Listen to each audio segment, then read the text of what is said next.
Question 1 काय म्हणतो, answer the following questions, खालील प्रश्नांची काय द्या, उत्तर द्या. प्रश्न पहिला, who was knocking on the door of the in. Who was म्हणजे कोण होता, नॉकिंग म्हणजे वाजवत होता, डोअर ऑफ द इन म्हणजे इनचा दरवाजा कोण वाजवत होता. तर मर्चंट आहे, द पुअर मर्चंट. कोण वाजवत होता, the poor merchant was knocking on the door of the inn. Question 2, why was the inner keeper not pleased. म्हणजे इनर कीपर हॉटेल मालक आनंदी का नाही झाला. Because the customer was poor. Because the merchant was poor. Question number 3, what did the merchant request.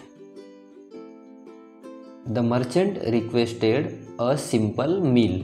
Merchant requested a simple meal म्हणजे साधारण काहीतरी खायला द्या अशी त्यानं विनंती केली. Why did the inner keeper not drive the merchant away. त्यानं त्या मर्चंटला बाहेरच्या बाहेर का काढून दिलं नाही. तर त्याचं उत्तर असं आहे, त्याला त्याची रेपुटेशन जपायची होती ना. Because it was bad for his reputation. हे त्याच्या रेपुटेशनसाठी काय होतं, वाईट होतं. Question number 5, what was the speciality of the magic herb. Magic herb म्हणजे त्या जादूच्या रोपाची स्पेशालिटी काय होती. तर ते काय करत होतं, कोणत्याही व्यक्तीला काही ना काही म्हणजे ते खाल्ल्यानंतर प्रत्येक व्यक्ती काही ना काही विसरत होता. The people forget something after eating the magic herb. The people किंवा काय म्हणता येईल, हे बघा,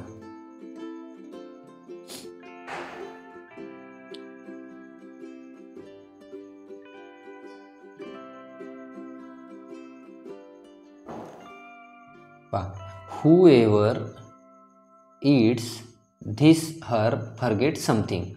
ही त्या हर्बची काय होती, स्पेशालिटी होती. whoever eat the herb will forget something. what did, question number 6, what did the merchant forget. he forgets to pay. he forgets to pay म्हणजे तो काय झाला, पे म्हणजे पैसे द्यायचं विसरला. Question number 2, form groups, convert the story into a play, read your play allowed. Play म्हणजे काय, छोटंसं नाटक बसवा या गोष्टीवर आणि मोठ्यानं ते वाचायचं. Question number 3, describe the merchant and the inner keeper with the help of the story and using on imagination.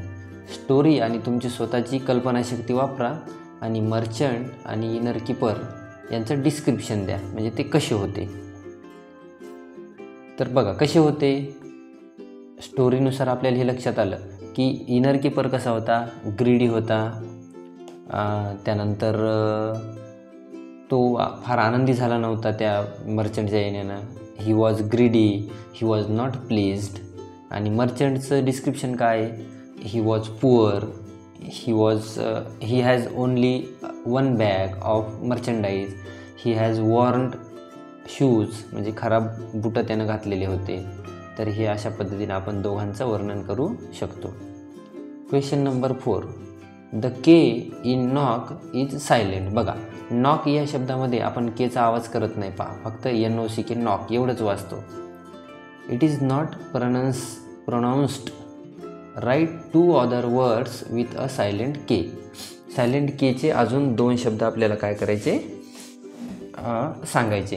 तर बघा, पहिला शब्द आहे नो, KNOW. नो म्हणजे माहीत असणे. आणि त्याच्यानंतर दुसरा शब्द आहे नॉलेज. बघा, नॉलेज म्हणजे काय, ज्ञान. बघा, KNOWLEDGE.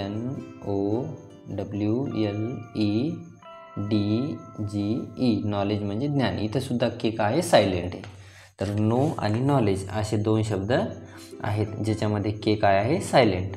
आता बघा, underline the silent letter in the following word. खालच्या वर्डमध्ये काय करायचं, आपल्याला सायलेंट असणारे शब्द का म्हणजे लेटर म्हणजे अल्फाबेट काय करायचे, अंडरलाईन करायचे. बघा, पहिल्याच्यात राईटमध्ये आपण व सायलेंट आहे, RIT राईट. दुसऱ्याच्यात RIGST राईट. याच्यामध्ये काय सायलेंट आहे? जी सायलेंट आहे, जीचा आवाज आपण करत नाही. रिस्टमध्ये काय? डब्ल्यू सायलेंट आहे. पाममध्ये यल सायलेंट आहे. पाम. स्कूलमध्ये सी सायलेंट आहे, सॉरी एच सायलेंट आहे. सीझरमध्ये पहिला एस सायलेंट आहे, सीझर. पिक्चरमध्ये टी सायलेंट आहे, पिक्चर.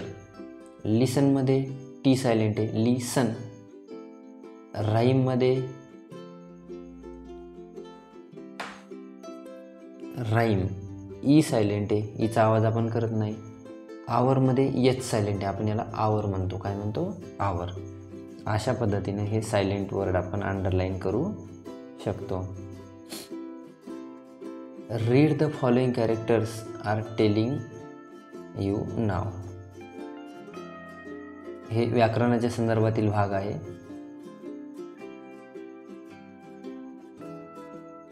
तर अशा पद्धतीने आपण हा पूर्ण घटक द मॅजिक हर्ब आणि त्याच्यावरील स्वाध्याय पाहिलेला आहे. आपल्याला जर हा व्हिडिओ आवडला तर लाईक करा आणि चॅनलला सबस्क्राईब करा. धन्यवाद.